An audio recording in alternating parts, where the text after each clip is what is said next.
नई डरावनी कहानियां लाते हैं। हमारा साथ दीजिए और शापितनामा चैनल को अभी सब्सक्राइब कर लीजिए। क्या नमस्कार मेरे प्रिय दोस्तों, अगर आप हमारे चैनल पर नए हैं या लंबे समय से हमारे साथ हैं लेकिन अभी तक सब्सक्राइब नहीं किया है तो कृपया अभी सब्सक्राइब बटन दबाएं और हमारे इस खूबसूरत सफर का हिस्सा बने।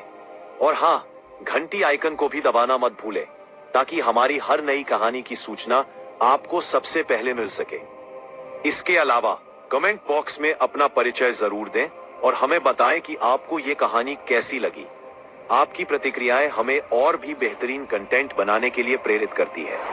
तो फिर बिना कोई देरी किए चलिए आज की रोमांचक और दिलचस्प कहानी हवस का भूखा पिशाच में डूब जाते हैं। कभी कभी रात इतनी खामोश हो जाती है कि सिर्फ आपकी अपनी सांसें ही सुनाई देती हैं। ऐसी ही एक रात थी जब प्रिया अपने घर लौट रही थी। गांव से बाहर जंगल के रास्ते से गुजरते हुए उसे ऐसा लगा जैसे कोई उसकी हर चाल पर नजर रख रहा है। लेकिन जब उसने ध्यान से देखा तो उसकी आंखों के सामने एक अजीब प्राणी खड़ा था। वह प्राणी इंसान जैसा था लेकिन उसकी आंखें लाल और जलती हुई थी। उसका चेहरा खूबसूरती और डर का मिश्रण था। प्रिया के शरीर में एक अजीब ठंडक दौड़ गई। तुम कौन हो? प्रिया ने डरते हुए पूछा। प्राणी ने धीमी और कर्कश आवाज में कहा, मैं सिर्फ खून ही नहीं, तुम्हारी क्योस का भी भूख रहा हूँ। तुम्हारी अपनी भी मेरी भूख है जिया जी। प्रिया को समझ में नहीं आया कि यह क्या मतलब है। उसने दौड़ने की कोशिश की लेकिन उसके पैरों ने काम नहीं किया। प्राणी उसके करीब आया और उसकी आंखों में झांकते हुए कहने लगा, तुम्हारी आत्मा भी मेरी भूख मिटाएगी। तभी प्रिया ने झाड़ियों की ओर कूदकर भागने की कोशिश की। जंगल में अंधेरा इतना था कि हर कदम पर डर का एहसास बढ़ रहा था, लेकिन वह प्राणी हर जगह उसकी राह में खड़ा दिखता था। अचानक प्रिया की नजर एक पुरानी हवेली पर पड़ी। हवेली सुनसान और जर्जर थी लेकिन लगता था जैसे वही उसका सुरक्षित ठिकाना हो सकता है। उसने जैसे तैसे हवेली के अंदर प्रवेश किया। प्रिया के अंदर अजीब आवाजें गूंज रही थी। दरवाजे अपने आप बंद हो गए और प्रिया को एहसास हुआ कि वह फंस चुकी है। अचानक कमरे के आईने में उसने देखा कि प्राणी अब सिर्फ उसके सामने नहीं बल्कि हर साया में छुपा हुआ था। उसकी हवा में धीमे धीमे बढ़ती सांसों की आवाज हवेली के हर कोने में गूंज रही थी। प्रिया को याद आया कि गांव के बूढ़े लोग कहते थे कि इस इलाके में एक प्राचीन पिशाच का आतंक है जो सिर्फ खून ही नहीं बल्कि इंसानों की इच्छाओं और हवस को भी अपना शिकार बनाता है। इस प्राणी को रोका जा सकता है केवल उस समय जब उसका सामना किया जाए। किसी भी इच्छा से डरो मत, उसकी भूख सिर्फ डर पर खिलती है। प्रिया ने गहरी सांस ली। उसने सोचा कि अगर वह डर कर भाग गई तो वही प्राणी उसे हमेशा के लिए निगल जाएगा। उसने अपनी हिम्मत जुटाई और प्राणी का सामना करने का फैसला किया। जैसे ही वह मुख्य हॉल में आई, प्राणी उसके सामने खड़ा था। उसकी आंखों की लाल आग ने पूरे कमरे को रोशन कर दिया। प्रिया ने किताब में लिखे मंत्रों को जोर से पढ़ना शुरू किया।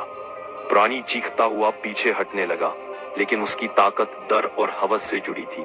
प्रिया ने अपनी डर को नियंत्रित किया और धीरे धीरे प्राणी कमजोर होने लगा।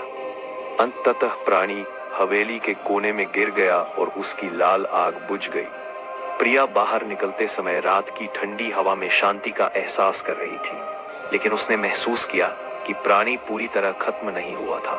कहीं न कहीं वह फिर लौट सकता है। प्रिया ने सोचा कि इस डरावनी रात से बचकर भी उसका सामना भविष्य में हो सकता है, लेकिन एक बात निश्चित थी, उसने अपनी हिम्मत से उसे हराया और जीवित रही। क्या प्रिया का सामना फिर से उसी भूखे प्राणी से होगा? प्रिया की सांसें तेज हो रही थी। हवेली के भीतर घुसते ही अजीब सी ठंडी हवा ने उसके शरीर को कंपा दिया। हर दीवार से कुछ फुसफुसाहटें आ रही थी, मानो कोई उसका पीछा कर रहा हो। प्रिया ने धीरे धीरे कदम बढ़ाए। कमरे का फर्श पुराना और चरमराता हुआ था। उसके कदमों की आवाज हवेली के खाली कमरों में गूंज रही थी। तभी उसने देखा कि दीवारों पर पुराने चित्र ऐसे टिमटिमा रहे थे जैसे कोई उनकी निगरानी कर रहा हो। अचानक हवा में हल्की सी गंध आई, खून और सड़े हुए फूलों की। प्रिया के हाथ कांपने लगे। उसने अपने आप से कहा, शायद यह हवा मुझे डराने के लिए है, हिम्मत रखो। धीमी बले बले बातें काकी थी। देखते हैं कुछ ही बातें दूर रही थी। अगर प्रिया देखकर ऐसा लगता है तो क्या करे? खटखटाती आवाज आई। प्रिया मुड़ी, लेकिन कोई नहीं था। सिर्फ उसके पीछे वाला साया थोड़ा अलग था। उसकी धड़कनें और तेज हो गईं। हवेली की सीढ़ियों की ओर बढ़ते समय उसने देखा कि एक कमरे का दरवाजा अपने आप खुला हुआ था। भीतर से हल्की लाल रोशनी आ रही थी। प्रिया ने कदम बढ़ाए। कमरे के बीच में एक पुराना आईना रखा था। जैसे ही प्रिया आईने के सामने आई, उसने देखा कि आईने में उसका प्रतिबिंब उसके सामने नहीं बल्कि पीछे खड़ा प्राणी दिखाई दे रहा था। उसकी लाल आंखें, उसकी हवस भरी झलक सब स्पष्ट थी। प्रिया ने पीछे हटने की कोशिश की, लेकिन आईना जैसे उसके कदमों को रोक रहा था। तभी उसने आईने में अपनी झलक में देखा कि प्राणी उसके पीछे नहीं बल्कि उसकी सोच में घुस रहा था। उसने किताब में लिखे मंत्रों को याद किया। डरो मत, हवस और डर की शक्ति उसे कमजोर करती है। प्रिया ने मन ही मन अपने डर को नियंत्रित किया। तभी प्राणी ने पहली बार उसकी तरफ वार किया। उसका हाथ हवा को चीरता हुआ प्रिया के पास आया। प्रिया ने तेजी से झटका मारकर खुद को आईने से दूर किया। प्राणी भड़क गया और उसकी चीख हवेली में गूंजने लगी। अब प्रिया ने देखा कि हवेली के अन्य कमरों में भी अजीब शैडोज हलचल कर रहे थे, मानो सारे पुराने शिकारियों की आत्माएं इस प्राणी के साथ जुड़ी हुई हों। उसने अपने कदम और तेज कर दिए। जैसे ही वह मुख्य हॉल में आई, उसने पाया कि कमरे के कोने में एक पुरानी तिजोरी थी। तिजोरी पर लाल रंग का स्याही जैसा निशान था और उसमें से हल्की गर्मी महसूस हो रही थी। प्रिया ने धीरे धीरे तिजोरी खोली। तिजोरी में एक पुरानी किताब और कुछ तैलिस्मान रखे थे। किताब पर लिखा था, इस प्राणी की भूख सिर्फ खून और हवस नहीं बल्कि डर और इच्छाओं से बढ़ती है। उसके सामने खुद को नियंत्रित करना ही जीवन बचा सकता है। तिजोरी के पास खड़े होते ही प्राणी अचानक वहां प्रकट हुआ। उसकी लाल आंखों में और भी ज्यादा भूख झलक रही थी। प्रिया ने तैलिस्मान उठाया और जोर से चिल्लाई, तुम मुझे डर नहीं सकते। तभी प्राणी ने पूरी ताकत से उस पर हमला किया। प्रिया ने तैलिस्मान को हवा में घुमाया और प्राणी पीछे हट गया। उसकी चीख हवेली के भीतर गूंज रही थी। प्रिया ने महसूस किया कि ये प्राणी केवल उसकी शारीरिक ताकत पर हमला नहीं कर रहा बल्कि उसकी मन और आत्मा पर कब्जा करने की कोशिश कर रहा है। हवेली में अंधेरा और भी घना हो गया। प्रिया ने देखा कि कमरे के सभी शैडोज उसके चारों ओर इकट्ठा हो रहे थे। उनमें से कुछ इंसानी रूप में थे, कुछ केवल अंधेरे की छाया। प्रिया ने तेजी से फैसला किया कि उसे इस हवेली से भागना है, लेकिन जैसे ही उसने मुख्य दरवाजे की तरफ कदम बढ़ाया, प्राणी ने एक कदम बढ़ाया और उसकी हवस की शक्ति से दरवाजा जैसे बंद कर दिया। अब प्रिया ने अपनी आखिरी उम्मीद के तौर पर किताब से मंत्र पढ़ना शुरू किया। जैसे ही उसने पहला मंत्र कहा, प्राणी के कदम धीमे होने लगे। उसकी लाल आंखें कमजोर पड़ गईं और उसकी चीखें कम होने लगीं।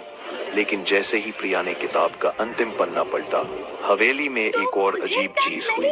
दरवाजे पर एक पुराना निशान उभर आया। निशान जैसे कह रहा हो, तुम अभी सुरक्षित नहीं हो, मेरी भूख खत्म नहीं हुई। प्रिया ने अपनी सांसें नियंत्रित की और धीरे धीरे हवेली की मुख्य सीढ़ियों की ओर बढ़ी। प्राणी पीछे हट रहा था, लेकिन वह पूरी तरह गायब नहीं हुआ। प्रिया ने बाहर निकलते ही सोचा कि यह प्राणी हमेशा उसकी यादों में रहेगा, लेकिन उसने ठान लिया कि अब वह कभी भी डर को अपना मालिक नहीं बनने देगी। प्रिया हवेली के बाहर आई, लेकिन रात का अंधेरा अब और घना हो गया था। हर पेड़, हर झाड़ी में उसे वही लाल आंखों वाला प्राणी दिखाई दे रहा था। उसकी हवस और शक्ति हर दिशा में फैली हुई थी। उसने अपनी धड़कनों को शांत किया और किताब से याद किए हुए मंत्र जोर से दोहराने लगी। हवेली के भीतर से प्राणी की चीखें और भी तेज हो गईं। हवा में अजीब गंध फैली थी, खून और गहरे डर की। प्रिया ने देखा कि जंगल के रास्ते पर अजीब शैडोज उसके पीछे पीछे चल रहे थे। वो केवल उसकी कल्पना नहीं थी, वे उन सभी लोगों की आत्माएं थी जिन्हें प्राणी पहले निगल चुका था। मैं तुम्हारी भूख को कभी पूरा नहीं होने दूंगी, प्रिया ने चिल्लाया। तभी प्राणी ने पूरी ताकत से हमला किया। उसकी लाल आंखें अब आग की तरह जल रही थी। उसकी हवस इतना भयंकर थी कि प्रिया की सोच पर हमला कर रही थी। वह डर और हवस की ताकत को महसूस कर सकती थी, लेकिन प्रिया अब डर के बजाय हिम्मत और इच्छा की शक्ति का उपयोग कर रही थी। उसने तैलिस्मान को अपने हाथ में पकड़ते हुए मंत्र पढ़ना शुरू किया। जैसे ही उसने पहला मंत्र कहा, प्राणी की चीखें और तेज हो गईं। उसके हाथों से अंधेरा फैल गया और हवेली का सारा क्षेत्र जैसे जीवित हो गया। हर शैडो उसकी ओर बढ़ रही थी। प्रिया ने सेकंड मंत्र कहा और अपनी आंखों में शक्ति महसूस की। शैडोज धीरे धीरे पीछे हटने लगे और प्राणी थमता गया। उसकी लाल आंखों में डर झलकने लगा। लेकिन जैसे ही वह अपने अंतिम मंत्र की ओर बढ़ी, प्राणी ने अचानक अपनी पूरी शक्ति से हमला किया। उसकी हवस इतनी भयंकर थी कि प्रिया की सांसें रुक सी गईं। तभी प्रिया ने पुराने टैलिस्मैन को ऊपर उठाया। उसकी रोशनी इतनी तेज थी कि प्राणी की लाल आंखें झपक गईं और धीरे धीरे उसका आकार धुंधला होने लगा। प्रिया ने अंतिम मंत्र जोर से पढ़ा, तुम मेरी आत्मा और इच्छाओं पर काबू नहीं पा सकते। हवस और डर की शक्ति तुम्हें कमजोर करेगी। वापस लौटो उस अंधेरे में जहां से आए हो। प्राणी चीखता हुआ पीछे हट गया। उसकी लाल आग बुझने लगी और शैडोज हवेली के कोनों में गायब होने लगे। प्रिया अब सुरक्षित थी, लेकिन उसने महसूस किया कि प्राणी पूरी तरह खत्म नहीं हुआ। उसकी हवस कहीं ना कहीं हमेशा उसके आसपास रही।